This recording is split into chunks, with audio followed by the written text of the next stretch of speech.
Aloha everyone, my name is Luke, and this is a review of Richard Chizmar's Becoming the Boogeyman. But before we get started on this, my oldest said that my videos needed some sort of background music to fill the cracks and make it a more pleasurable experience for you. So today we're going to be listening to the soundtrack of Halloween Ends. It's going to be a good one, and besides, look at how pretty it is. So I'm going to throw this on, and we'll get started. I'll be right back.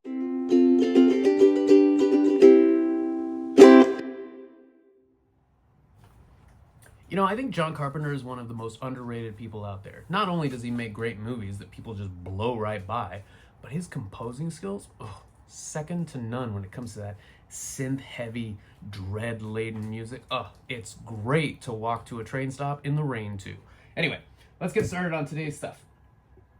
I reviewed Richard Chizmar's Chasing the Boogeyman a while ago and raved about it. I love this book. It is freaking great. It is fiction written as true crime. It's a lot of fun. Richard Chizmar expertly ticks all of the boxes of true crime and makes it feel real. It's pretty amazing.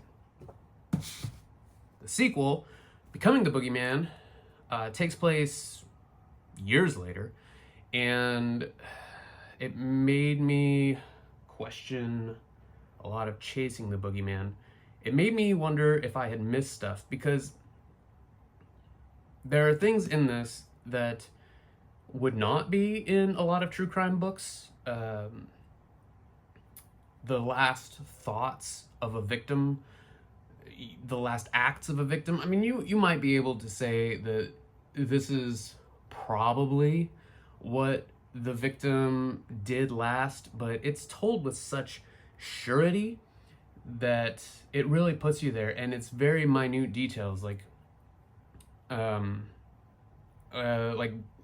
clawing up at the killer and hooking onto a belt buckle or something like that. You don't know, and you don't know what they thought, and you don't know what they said. You don't know jack, because you are external to the plot. The narrator of true crime books is always external to the plot. That's part of what made Chasing the Boogeyman such a great book, is Richard Chizmar was not central to the plot. He was the character that was necessary to move the story forward in a way that you weren't just reading articles about the crimes that were happening. You were closer to it by way of him. This felt a little too knowing, but also Richard Chizmar is much more of a main character in this, and I didn't like that. It's kind of a bummer. It feels a little,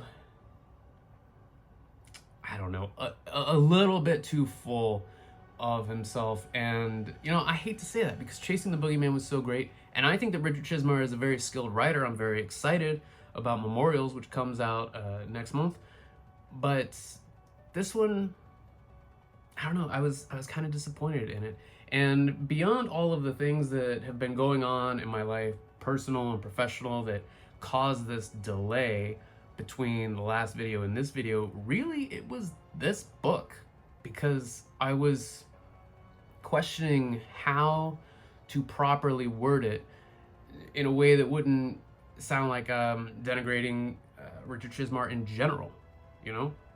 Like, I think he's a fine author. I'm excited to read his other books. I just don't think that he hit with this one.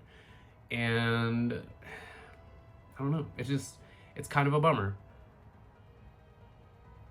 I'm not thrown off of him, but I don't know. I would stick to Chasing the Boogeyman. So, short review, but hopefully with that out of the way, we can move on to different books and see what's coming next. Until next time, take care of yourselves out there. Goodbye.